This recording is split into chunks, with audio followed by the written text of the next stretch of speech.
Bonjour à tous mes frères et sœurs, j'espère que vous allez bien par la grâce de Dieu. De mon côté, ça va très bien, ma femme aussi va bien.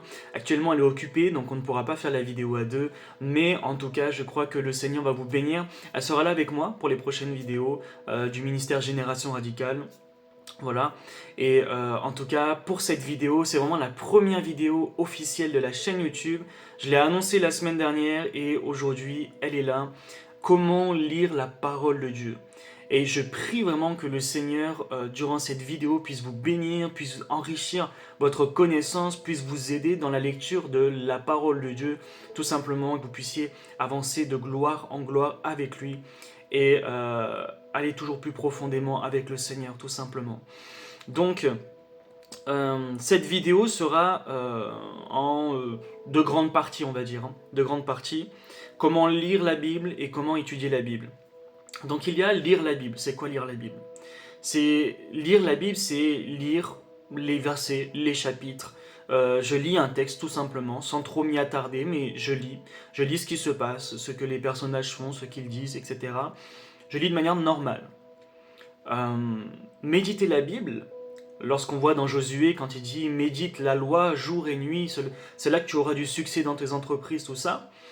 En fait, le mot méditer, médite la jour et nuit, le mot méditer, ça veut dire parler, ça veut dire murmurer, murmurer à soi-même, ça veut dire avoir une réflexion sur le texte. Et je crois, si je ne me trompe pas, que les Juifs ont toujours été là à murmurer les textes quand ils lisaient la Torah, à murmurer la Torah. Je crois que j'ai déjà vu ça, hein, je ne veux pas me tromper, mais je crois que c'est comme ça. Et du coup, en fait, ce verset dit murmure la loi. Ça veut dire, tu lis la loi, tu te concentres, tu murmures à l'intérieur de ton cœur, et avec ta bouche aussi, hein, bien sûr, tu parles la parole de Dieu, tu murmures la parole de Dieu. Et je crois que c'est là où la parole de Dieu s'imprègne en nous, et que là, on peut vraiment mieux comprendre les textes quand on médite la parole de Dieu. Je crois que là, on peut avoir des révélations, des choses qui sont là.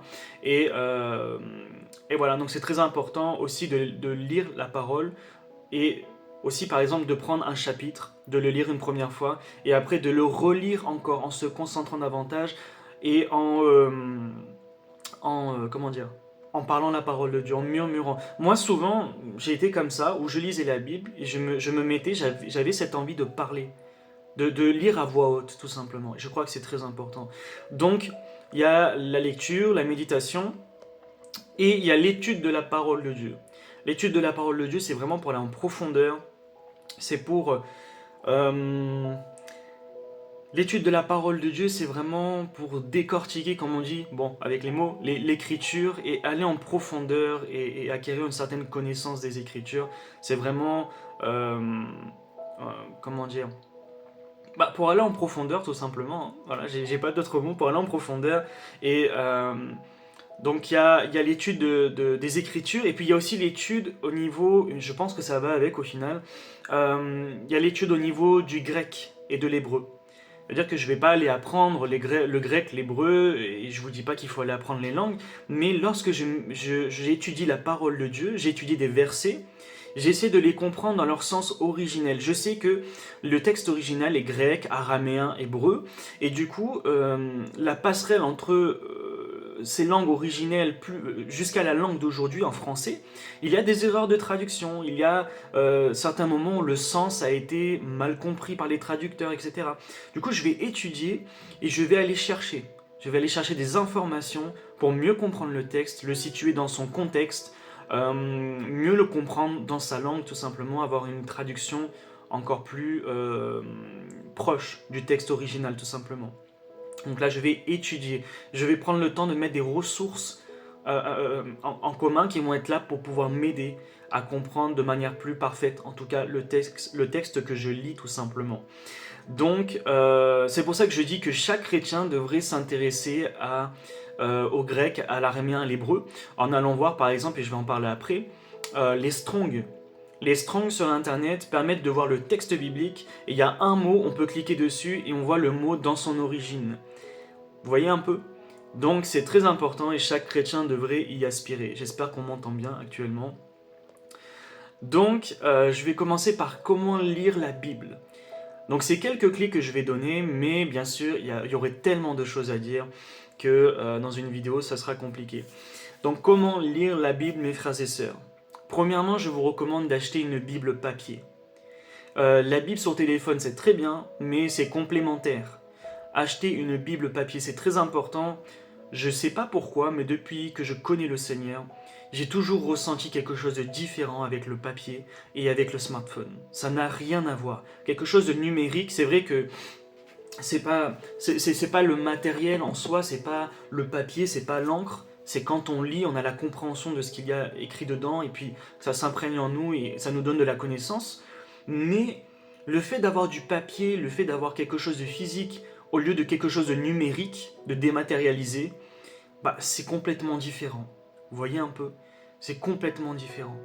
Donc, moi, c'est un conseil que je ne pourrais pas forcément trop vous expliquer pourquoi, mais c'est du ressenti vraiment. Je vous conseille la version papier, sachant que sur téléphone aussi, on peut être là souvent, ah oui, mais je vais pas aller voir les réseaux sociaux, moi voilà, je sais me tenir, on va dire, ne pas être distrait, etc. Mais croyez-moi, à un moment donné ou à un autre, c'est un peu compliqué. Voilà. À part si vous mettez sur ne pas déranger, vous coupez les notifications, tout ça. Mais je vous recommande quand même la Bible papier, tout simplement. Donc, achetez une Bible papier, sachant que je pense qu'à certains endroits, on donne des Bibles parce que je veux me battre pour ça. Dans notre ministère avec ma femme, je lui ai fait part du projet, je lui ai dit, il faut qu'un jour, on arrive à rendre les Bibles gratuites à tout le monde, que chaque personne qui se tourne vers Dieu, qui veut une Bible, puisse avoir gratuitement. Donc je ne dis pas forcément la Bible en cuir, la Bible d'études en cuir de je sais pas trop quoi, mais au moins la Bible, la parole de Dieu seule, un peu dans ce format-là, voilà. Bon, là c'est les évangiles araméens, j'en parlerai tout à l'heure, mais un peu dans ce format-là, vous savez, il y a des Bibles à 1,90 €, je crois, voilà, en papier recyclé, tout ça et tout, donc c'est vraiment la base, mais il y a la parole de Dieu dedans. Et je trouve que ça devrait être gratuit, et je veux me battre pour ça. Et le Seigneur nous donnera les moyens, nous donnera aussi de l'argent pour pouvoir financer ça. Et que chaque personne qui veut une Bible puisse avoir la parole de Dieu gratuitement, tout simplement. Donc, sinon, en attendant, si vous n'avez pas le choix, en tout cas, achetez une Bible papier. Choisir la bonne traduction et la bonne version. En fait, je vais vous expliquer très clairement. Vous avez la Bible. Là, vous avez la Bible. Par exemple, vous allez avoir la Louis II. Tout le monde connaît la Louis II. En fait, c'est une traduction française. Cette traduction s'appuie sur des manuscrits. Et on va dire, au début de la Bible, vous allez voir les manuscrits originaux. Sauf que c'est pas tout à fait ça en fait. Ce ne sont pas les manuscrits originaux, là où on a écrit au tout début. Par exemple, vous avez un auteur, je sais pas. Bon, je dirais par exemple Paul, voilà. Paul. Les lettres de Paul par exemple. Et bien quand vous voyez manuscrit, que ça s'appuie sur les manuscrits originaux dans votre Bible, ça ne s'appuie pas sur les manuscrits qui ont été écrits de la main de Paul. Vous voyez? Donc c'est pareil pour l'Ancien Testament. On n'a pas les originaux, on ne les a pas aujourd'hui tout simplement. Donc en fait, la traduction Louis II, par exemple pour l'Ancien Testament, va s'appuyer sur les textes hébreux qu'il y a aujourd'hui, que les Juifs ont en Israël. Voilà. Ça s'appelle le texte de Léningrad, je crois. C'est un texte hébreu, un texte ce qu'on appelle massorétique, et j'expliquerai plus tard dans une autre vidéo ce que c'est. Massorétique, et toutes les traductions qu'on a aujourd'hui dans nos Bibles s'appuient sur ces textes-là. Sauf que ce ne sont pas les originaux, et qu'aujourd'hui on a des versions de manuscrits qui sont beaucoup plus anciens que ces textes-là. Vous voyez? Donc en fait, les traductions dans nos Bibles, il y a des traductions, donc elles s'appuient toutes par exemple pour l'Ancien Testament, comme je vous dis sur le texte hébreu, donc sur la même version en fait de texte, sur la même version. Là c'est la traduction qui va changer, Louis II, Darby, Tob, etc. Et donc si on reste sur cette version-là, la traduction, il va falloir choisir une traduction qui soit avec les mots d'aujourd'hui, pas très compliquée à comprendre, mais en même temps qui s'éloigne pas trop du texte. hébreux, en fait, tout simplement. Des manuscrits. Donc, des fois, si on a un peu plus de connaissances, on préférera aller vers quelque chose de plus littéral, de plus proche du texte, mais avec des mots plus compliqués à comprendre. Voilà, tout simplement. Ou sinon, on va vouloir des mots plus récents, beaucoup plus faciles, mais qui s'éloigneront un peu des textes, en fait, des manuscrits. Voilà, donc ça c'est la traduction. Maintenant, il y a la version. Comme je vous ai dit, il y a le texte hébraïque que les Juifs utilisent aujourd'hui, c'est ce sur quoi on s'appuie dans nos Bibles pour l'Ancien Testament. Maintenant, il y a ce qu'on appelle la version grecque. Vous avez la Bible d'Alexandrie. Je ne sais pas si ça se mettra comme il faut, je verrai si ça se met à l'endroit. Donc là, c'est Ésaïe, par exemple. Donc vous avez les textes grecs. Donc c'est la version de l'Ancien Testament en grec. Et je recommande à tout chrétien de découvrir cette version-là. Et je crois même que cette version-là devrait être la principale dans la vie chrétienne. Je crois qu'on a besoin des deux versions. La version des Juifs d'aujourd'hui, hébraïque, massorétique, et la version grecque. Sauf que la version grecque, on l'a mis complètement de côté depuis tellement longtemps, alors que c'était les versions utilisées par les premières églises chrétiennes. Et plus de 70% dans le Nouveau Testament des citations par les apôtres de l'Ancien Testament et de Jésus lui-même, plus de 70% sont tirés de la version grecque. Donc je crois qu'on devrait tellement la lire aujourd'hui. Donc en fait, vous avez les traductions, c'est un peu compliqué, désolé. Vous avez les traductions dont je vous ai parlé et vous avez les versions. La version est extrêmement importante aussi. La version, et moi je lis de plus en plus depuis quelque temps la version grecque de la Bible, de l'Ancien Testament tout simplement. Donc il faut choisir aussi, parce qu'il y a la version grecque, il y a aussi la version latine, bien qu'elle ait changé aujourd'hui, que ça a été modifié un peu tout ça. Il y a aussi la version latine, il y a des textes aussi de version araméenne. Pour le Nouveau Testament, c'est très intéressant, au lieu de changer seulement de traduction à chaque fois, c'est très intéressant d'aller voir par exemple les évangiles araméens. Vous avez les évangiles du Nouveau Testament sur des manuscrits araméens. Voilà. Donc, il y a la version aussi, je continuerai d'en parler, désolé pour cette parenthèse, ça peut être aussi un peu compliqué à comprendre. Donc je vous recommande de lire dans un endroit tranquille et de couper votre téléphone. Lorsque vous lisez la Bible, que vous méditez la Bible, que vous étudiez la Bible, coupez le téléphone, prenez un temps où vous êtes libre, tout simplement, vous avez du temps libre, et puis mettez-vous dans un endroit tranquille. Lorsqu'il y a du bruit, lorsqu'il y a des choses autour, c'est compliqué de se concentrer, et vous avez besoin de calme. Le Seigneur, lorsqu'il allait prier, se retirait au calme, je crois, à certains endroits, loin de la foule, loin des uns et des autres, et il se retirait dans le calme. En tant que chrétien, c'est vrai qu'on se dit oui, le calme, le silence, ça fait référence un peu à certaines religions aujourd'hui, mais c'est quelque chose qui est bon, c'est quelque chose qui nous aide en tant que chrétiens et dont nous avons besoin aujourd'hui. Lire le matin. Je vous recommande de lire le matin avant de faire votre journée. Vous pouvez lire le soir, mais c'est différent. En fait, si vous voulez lire la Bible et avoir une direction du Seigneur pour la journée, il vaut mieux lire le matin. Donc, après, je sais qu'en fonction du travail des uns et des autres, c'est pas facile. Moi, par exemple, je me lève à 4 heures. Ces temps-ci, c'est un peu compliqué, mais normalement, je me lève à 4 heures du matin et à 5h30, je m'en vais. Voilà, pour aller travailler. Donc, vous voyez, c'est quand même des horaires un peu tôt, et pourtant, je peux me lever à 4 heures, tout simplement. Donc, voilà, de mon côté, mais après je sais qu'en fonction ça varie aussi, mais pour la plupart je pense que vous pouvez lire la Bible avant votre journée.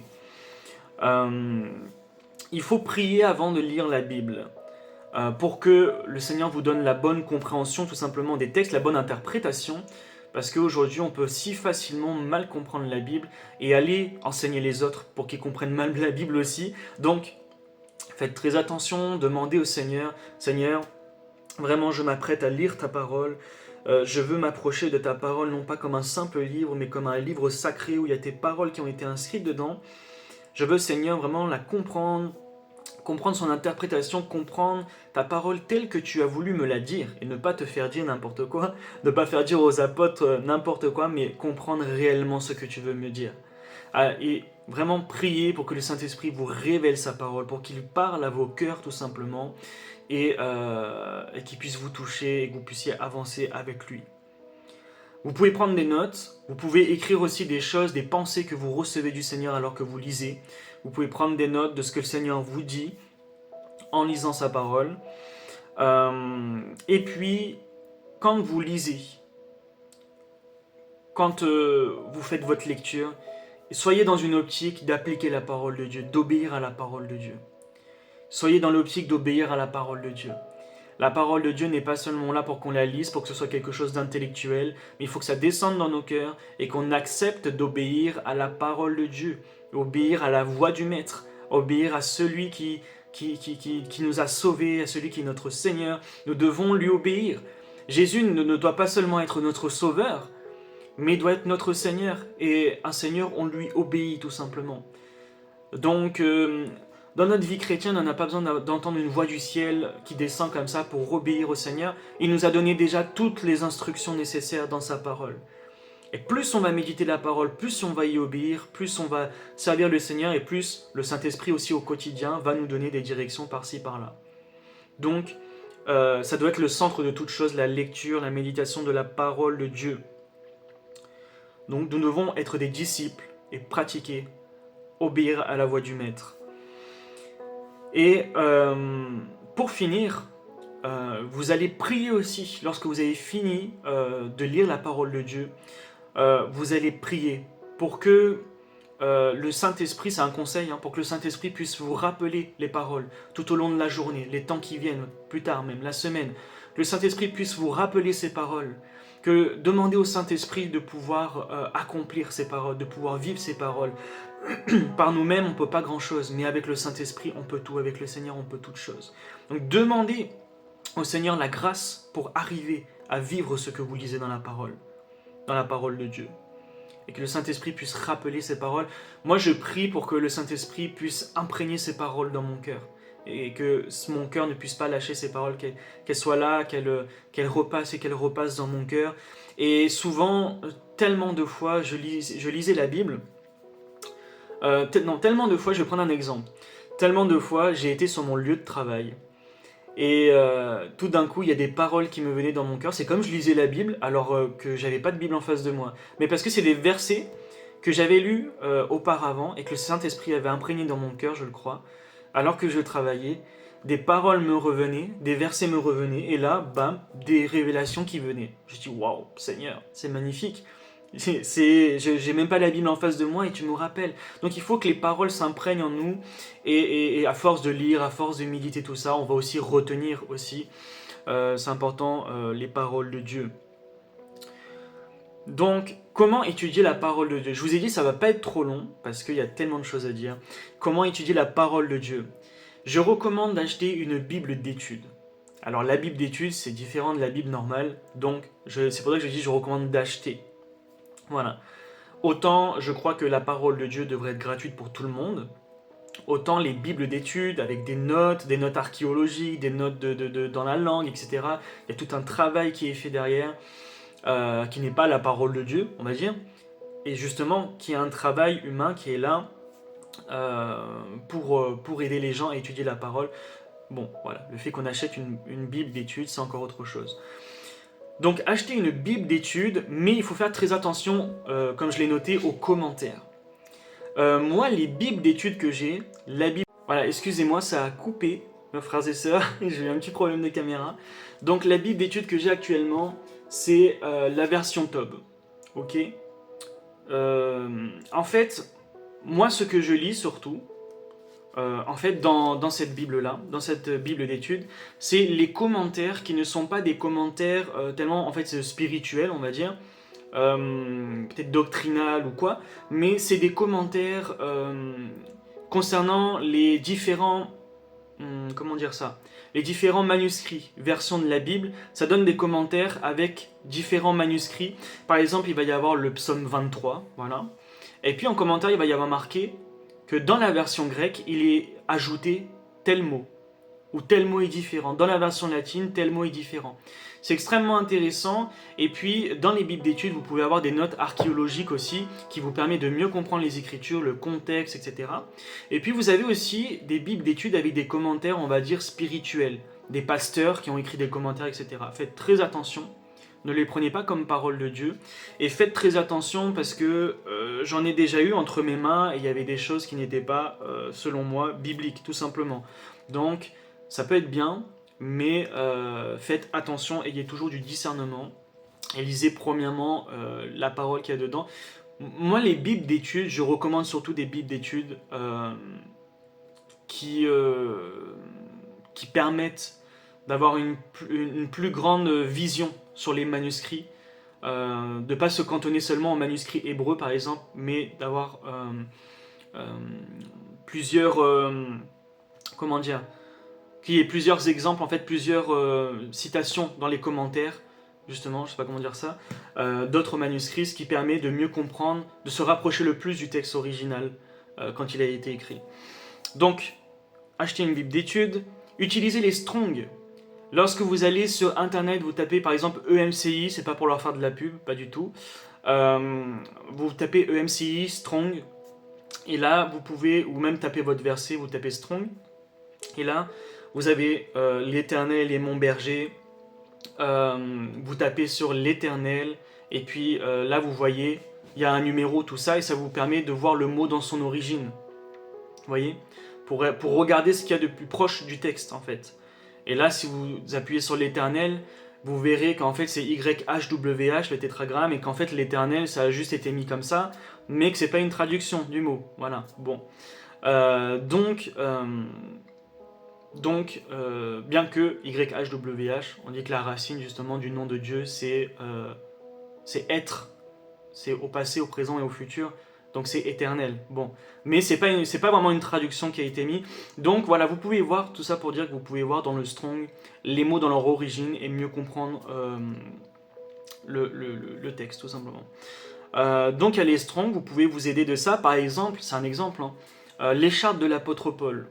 On a dit l'apôtre Paul a reçu une écharpe de Dieu pour éviter qu'il s'enorgueillisse.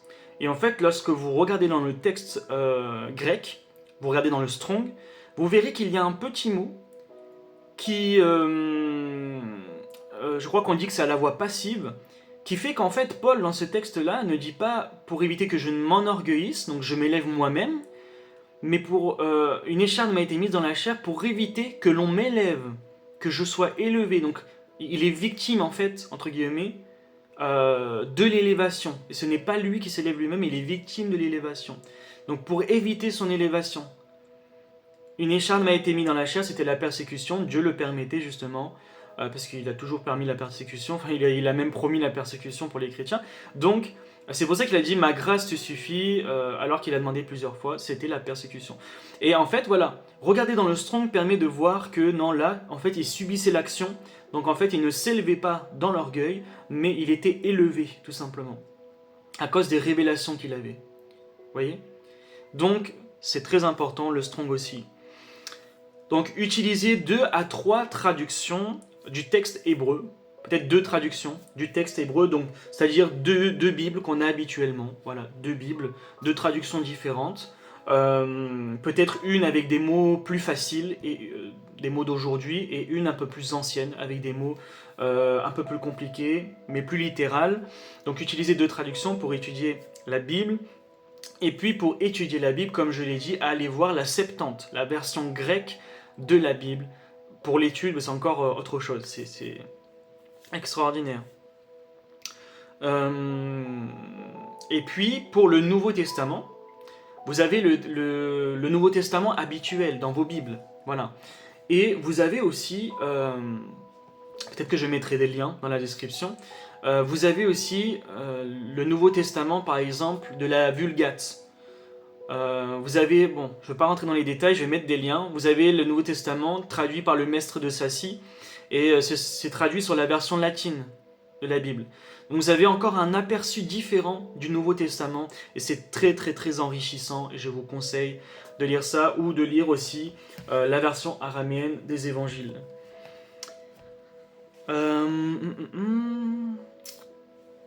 Donc je lis mes notes. Voilà. Donc je disais aussi que beaucoup de personnes, j'avais ça en tête, vraiment, j'avais vraiment ça à cœur, peut-être c'est un message pour quelqu'un. Et là je vais finir avec ça tout simplement, c'était vraiment quelques clés. Beaucoup de personnes sont là et disent j'ai pas le temps de lire la Bible.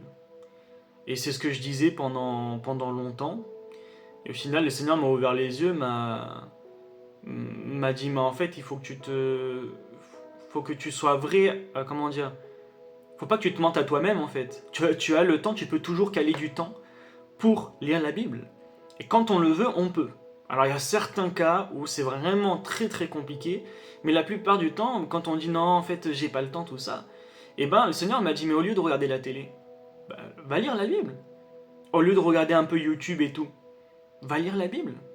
Et quand on regarde le temps qu'on passe sur nos téléphones chaque jour, le Seigneur nous dit aujourd'hui, allez lire votre Bible, ne dites plus que vous n'avez pas le temps. Tout simplement. Il y a d'autres personnes qui disent, j'aime pas lire.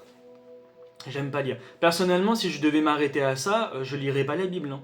Parce que j'aime pas lire. Moi, honnêtement, personnellement, comment dire, j'avais une certaine soif, un certain amour du livre quand j'étais plus jeune. Quand j'étais, voilà, peut-être au collège, tout ça et tout, à un moment donné, je faisais que d'acheter des livres, j'étais à fond, tout ça. Et avec les années, eh ben, plus rien. Mais je suis devenu chrétien, et puis voilà. Et puis par la suite, bah, j'ai lu la Bible, tout simplement. Bon, je la lisais pas comme il fallait. J'ai témoigné l'autre fois, j'ai parlé. Il y aura des témoignages qui arriveront sur la chaîne YouTube. Et pendant plusieurs années après ma conversion, je ne lisais pas la Bible comme il fallait, parce que je suis tombé dans des hérésies. Mais par la suite, quand je suis sorti de tout ça, j'ai commencé réellement à lire la Bible. Et le Seigneur m'a sorti de tout ça. Mais pour dire quoi? Pour dire qu'en fait, j'ai perdu cet amour de la lecture que j'avais quand j'étais plus jeune. Mais ça m'empêche pas de lire la Bible, parce qu'en fait, quand je lis la Bible, c'est la parole de Dieu, c'est Dieu qui me parle.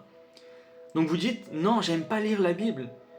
Bah, en fait, vous n'aimez pas écouter la voix de Dieu, vous n'aimez pas lire la lettre que Dieu vous a laissée. C'est pas possible. Et en plus, il n'y a plus d'excuses, il y a des audios aujourd'hui de la Bible, aujourd'hui. Vous voyez? Donc aujourd'hui, on aime faire beaucoup de choses. On aime regarder les vidéos YouTube, on aime jouer aux jeux vidéo, on aime faire telle ou telle activité, mais lire la Bible, lire la lettre que Dieu nous a laissée pour nous parler, pour nous donner des directions pour notre vie, pour mieux le connaître, eh ben on n'en veut pas. Sauf que j'aimerais vous dire aujourd'hui que si vous voulez connaître Dieu, lisez la Bible. Aujourd'hui, il y a tellement de fausses doctrines, tellement de faux prophètes, dans tellement d'endroits. Pourquoi? Parce qu'il y a les fidèles qui sont là. Il y a les chrétiens qui sont là, et sinon, bah, ça ne serait pas. Hein. Voilà, c'est parce qu'il y a les chrétiens qui sont là que ces gens continuent à faire ce qu'ils font. Et en fait, les chrétiens ne lisent pas leur Bible. Et pour certains, ils vont lire la Bible, mais avec les lunettes du prédicateur qu'ils ont entendu. Vous voyez aussi, ça peut arriver. Il faut lire la Bible. C'est très important, mes frères et sœurs, et je vais prier pour vous. Pour finir cette vidéo, j'espère qu'elle vous aura béni. J'espère que ça aura pu vous apporter quelque chose de plus pour votre lecture quotidienne. Et d'autres vidéos vont arriver sur la Bible aussi dans quelques temps. Et voilà, prochainement, là, au fur et à mesure, on va lancer un peu la machine. C'est juste le début, mais voilà, il y a les vidéos qui vont arriver, différents sujets qui vont être là. Ça va être très enrichissant. Et le Seigneur a préparé des choses que je dois annoncer en vidéo pour l'édification des chrétiens, en tout cas. Voilà, donc je vais prier pour vous. Père éternel, je te remercie pour cette vidéo, Seigneur. Cette vidéo que j'ai pu seulement faire aujourd'hui, Seigneur. Tu vois toutes choses, Seigneur, je n'ai pas pu la faire avant cette semaine. Mais Seigneur, tu as permis que je puisse la faire aujourd'hui, Seigneur. Je te rends grâce pour cela. Dans toute mon imperfection, dans toute ma faiblesse, Seigneur, tu es là, Seigneur, et tu parles malgré ça à tes enfants, Seigneur. Père éternel, je te prie, Seigneur, pour chacun de tes enfants, afin qu'ils aient une vie spirituelle plus forte avec toi. Qu'ils aient une vie de lecture de la parole de Dieu plus forte avec toi. Pour te connaître davantage, pour connaître ta volonté, Seigneur, et pour avancer avec toi. Que chacun de nous puissions être tes disciples, que nous puissions lire ta parole, mais aussi y obéir, l'accomplir dans nos vies, Seigneur.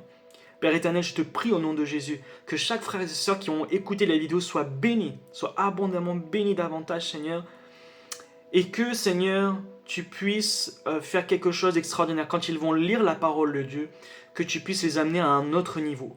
Que ta parole s'imprègne dans leur cœur, Seigneur. Que la parole ne fasse qu'un avec eux, Seigneur. Et que tu puisses leur rappeler au quotidien, Seigneur, ta parole, qu'elle puisse remuer dans leur cœur et que tu puisses leur rappeler au quotidien, que tu puisses leur donner des révélations comme tu l'as fait pour moi, alors qu'ils sont en train de travailler, alors qu'ils sont occupés à peut-être s'occuper des enfants, peut-être faire d'autres choses. Que tu puisses, Seigneur, leur donner des révélations alors qu'ils seront occupés, Seigneur. C'est extraordinaire lorsque tu fais ça. Père éternel, parle-leur, que lorsqu'ils lisent la Bible, ce ne soit pas une lettre morte, que ce ne soit pas mort, Seigneur, mais que chacun de tes enfants ait la force de persévérer, Seigneur, jusqu'à trouver des perles, jusqu'à trouver ta parole qui se révèle à leur cœur, Père éternel. Je te prie pour cela et je te prie, Seigneur, tu vois ce fléau du téléphone portable aujourd'hui, Seigneur. Tu vois à quel point même les autorités commencent à s'en rendre compte, Père éternel.